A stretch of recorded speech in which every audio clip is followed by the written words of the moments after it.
여러분 안녕하십니까? 자, 오늘 유은지 씨의 탈북 스토리를 듣는 시간 갖도록 하겠습니다. 일부 35,000명 탈북민 중에 뭐 대표한다는 말은 좀 그런 것 같고 어떻게 운이 좋아서 네. 본인의 노력도 당연히 필요하죠.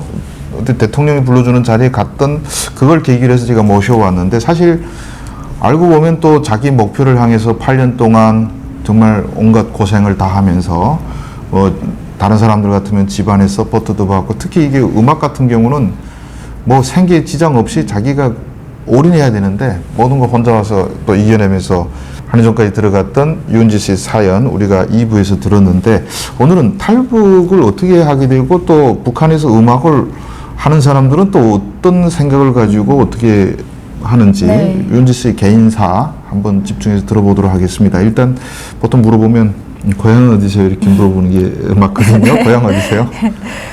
함경남도 함흥입니다. 함흥. 네. 아, 함흥. 함흥냉면 아시죠, 여러분? 네.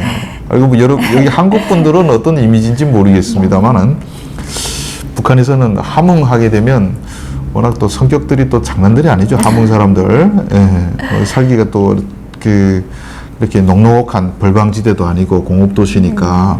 자, 그러면 함흥에서 태어났을 때 어떻게 집안은 어떻게 좀 음악을 할 수 있을 정도로 유족한 집안에서 태어나신 거예요? 아니요, 저희는 보통 이제 북한에서 음악을 하면은 집안이 되게 잘 살거든요. 근데 저희 집은 아버지가 이제 선생님이셨고. 선생님? 네, 대학교 저희 선생님이셨고 어머니는 대학 교수? 네. 아. 어머니는 이제 결혼 전에는 이제 바이올린을 음악을 하셨는데 이제 결혼 후로는 이제 주부로. 아, 네. 음악에 또 유전자도 있구만. 예. 그러면 기타를 몇 살 때부터 시작했어요? 초등학교 들어갈 때부터 이제 했으니까 한 8살 때부터 했었죠. 그전에는 제가 무용을 했었거든요. 아, 무용은 몇 살 때부터? 무용은 3살 때부터. 네. 아, 3살 때부터. 그러니까 북한에서 이게 또 어렸을 때 무용하지 않으면 뭐 예술하지 않으면 그런 거 하는 무용도. 아니, 그게 제가 이제 밥을 먹을 때도 막 한적선 막 이러고 막 춤추고 막 이러니까 어머니가 아, 얘는 정말 춤을 좋아하나 보다. 그래가지고 저를 무용반에 데려가셨대요. 저는 딱히 기억은 안 나는데. 근데 이제 3살 때 갔으니까 거의 뭐 코도 코 찔찔이를 데려가가지고 네. 선생님한테서 맞던 기억만 나거든요. 무용하려면 정말 많이 때리지. 예. 계속 이제 뛰어야 되고 연습을 해야 되니까. 먼저 우리 주성아 TV 나왔던 이보연 씨 같은 경우는 무용을 거기도 한 5살 뭐 좌우부터 시작했던 것 같은데 거기도 또 계속 맞으면서 훈련하고 그런 거잖아요. 무용하는 네. 사람들의 삶은 그쪽 들으면 될 것 같은데. 그래서 3살부터 시작해서 이제 학교 들어가기 전까지. 예. 그리고 학교 들어가서도 저는 계속 무용을 할 줄 알았거든요. 예. 근데 어느 날 갑자기 아버지가 이렇게 오시더니 너는 이제부터 기타를 해라 이러시는 거예요. 그래서 갑자기 왜 기타가 저희 집안에는 이제 어머니가 바이올린을 하셨고 그래서 언니가 바이올린을 하고 있었어요, 당시에. 그래서 저는 무용반으로 계속 갈 줄 알았는데 근데 아버지가 어느 날 출장을 다녀오시다가 엄청 연주를 잘 하는 연주자를 보신 거예요. 이제 연주를 본 거죠. 기타. 네. 예. 근데 협주단. 인민군 협주단. 네, 협주단 연주자였던 것 같아요. 그 여자였겠네요. 네, 여성 이제 기타리스트의 연주를 보시고 오셔가지고는 와, 우리 딸도 이걸 시켜야겠다. 그러시고 이제 저한테 너는 이제부터 거죠. 기타를 시작해라 이러신 거죠. 네. 학교에 그 기타를 전문적으로 또 가르쳐 줄 만한 환경이 돼요? 북한에서? 저희 지역에는 그때 클래식 기타 자체가 아예 없었어요.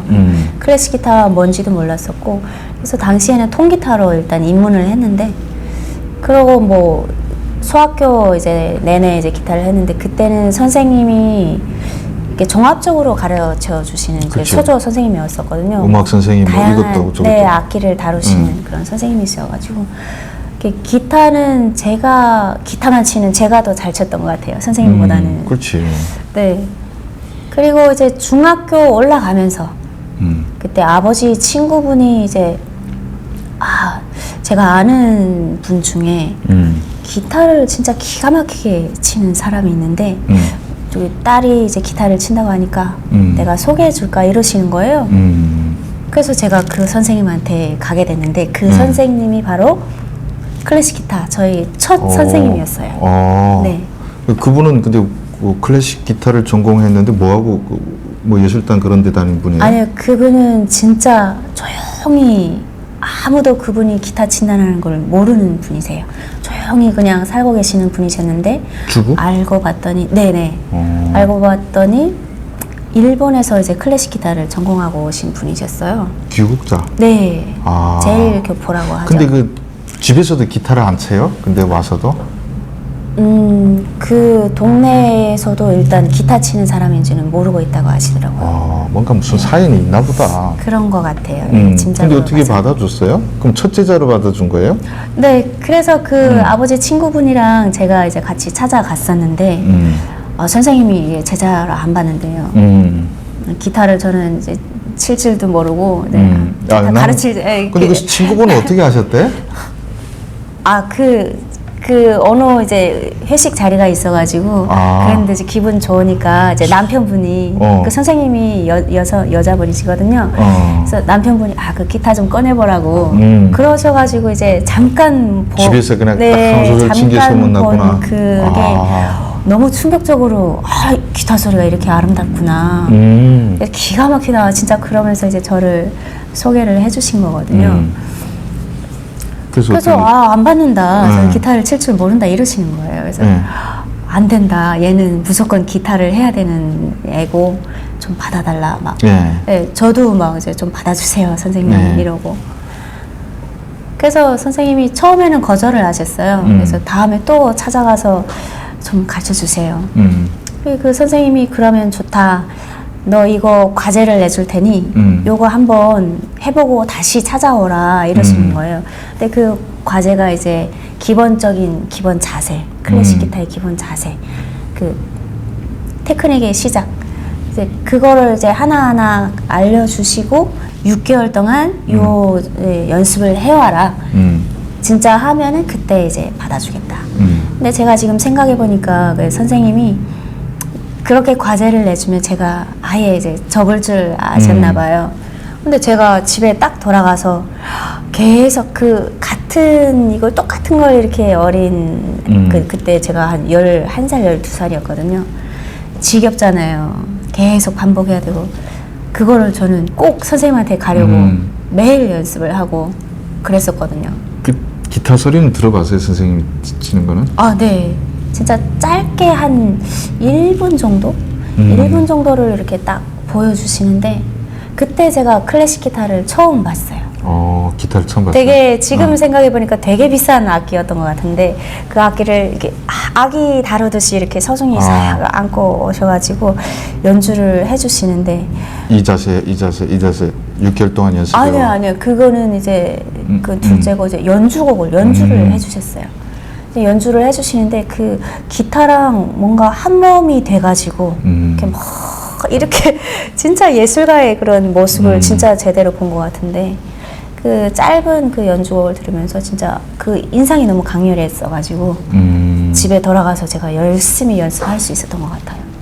그래서 6개월 뒤에 가서 합격했고 제자로 받았고 네, 선생님이 되게 깜짝 놀라시면서 아니 이거 어떻게 이게 해왔네. 그래 이제부터 가르쳐주마 이러시더라고요. 지금 여기서 한예종까지 졸업했으면 네. 지금 은지 씨가 그때 선생님보다는 실력이 분명히 나은 것 같은데 뭐 그렇게 말하면 또 건방지다고 또 그렇게 돼서 제 생각입니다. 그게 분명히 나을 것 같아요. 기타라는 게 하루만 연습을 안 해도 아무리 대가도 하루만 연습 안 해도 티가 팍팍 나거든요. 이제 실전에서 매일매일 연습하는 학생들보다 오히려 떨어질 수 있어요. 그래서 아무리 대가도 연습을 해야 됩니다. 안 치고. 자, 근데 기타를 그렇게 배워가지고 보통 그 무슨 예술대학이나 이런 데 지나가잖아요. 네. 그 은지 씨는 어떻게 졸업해서 왜 그 평양 음악무용대학에 있어야 될 분이 왜 이렇게 한국까지 왔는지 또 궁금할 거 아니에요. 이게 음악을 또 저는 개인 레슨을 받았었잖아요. 레슨비가 장난 아니에요. 레슨비가 저희는 그 아버지가 이제 선생님이다 보니까 돈이 나올 데가 없어요. 뭐 무역을 하거나 장사를 하거나 이런 집안들이 이제 돈이 많을 텐데 저희는 돈이 없어서 뭐 돈이 될 만한 레슨비를 대신할 만한 쌀이면 쌀도 갖다 레슨비로 대신하고 그렇게 했어가지고 그래도 그렇게 어려운 환경 속에서도 저는 이제 예술 대학으로 가는 줄 알았어요. 이제 뒷바라지 해주신다고 하셔가지고 그런데 이제 제가 딱 그 대학교 갈 시점에 아버지가 보이부에 이제 갑자기 이제 끌려가게 되면서 저희 이제 미래 어떤 계획들이 다 뒤집박살 났구나. 네. 그럼 대학 못 가고 뭐 하셨어요 그 다음에? 그래서 음악은 했었고 그래서 음악으로 이제 벌어먹고 살만한 직업이 어떤 게 있을까 그런 걸 찾다가 그 유치원 때 그때 마침 유치원 음악교사를 양성하는 양성소가 생겼었어요. 그래서 함흥시에 이게 음악을 전공한 친구들이 한 30명 정도 모여가지고 이제 음악교사를 양성을 하는 그 양성소에 제가 다니게 됐었거든요. 그래서 거기 졸업을 하고 유치원 음악교사로 이제 근무를 유치원 했었습니다. 음악교사. 네. 아 유치원 선생. 예. 근데 북한은 유치원 선생도 대학 졸업해야 4년제 졸업해야 또 네. 가는 그런 데인데 또 특혜를 받았네요. 네. 실력이 있으니까. 그때 이제 또 유치원 교양원들이 많이 수가 적었어가지고 그리고 또 음악 선생님이라는 게 또 따로 양성하는 게 그게 전문 전공생들로만 이제 배양하는 그런 선생님들을 필요로 해가지고. 근데 유치원 음악 선생이 제일 소위 북한 말로 먹으라는 직업 아니에요? 아 진짜 신부 1위예요. 신부감 1위. 신비감. 왜? 그게 그냥 유치원 교양원도 아니고 음악을 하는 선생님이다 이러면은 그 조직 생활의 첫 이제 출발이 이제 유치원이잖아요. 그래서 유치원에 이제 가면은 부모님들이 우리 아이 좀 잘 봐주세요 이러고 특히 이제 음악하는 그 집안은 다 부자들이에요. 그렇지. 돈 좀 있으면 우리 애 요즘 네네네. 음악 좀 해. 그래서 선생님한테 다른 교사들은 이제 그런 게 없거든요. 근데 음악 교사들은 이제 뇌물이 진짜 많이 들어오거든요. 좀 받아봤어요? 진짜 저는 그걸로 저희 가족이 다 먹고 살고. 네. 그러니까. 저도 네. 근데 그 좋은 자리를 뿌리치고 탈북을 또 굳이 하셨네요? 근데 저는 혼자 잘 먹고 잘 살고 그리고 또 직업도 좋고 그랬었는데 집안은 또 힘들고 집안은 집안대로 힘들고. 아버지는 그 끌려갔다가 나오셨어요? 네. 다행이다. 저희가 또 유가 대상이더라고요. 저희 할아버지가 고향이 여기 남한 출신이어가지고.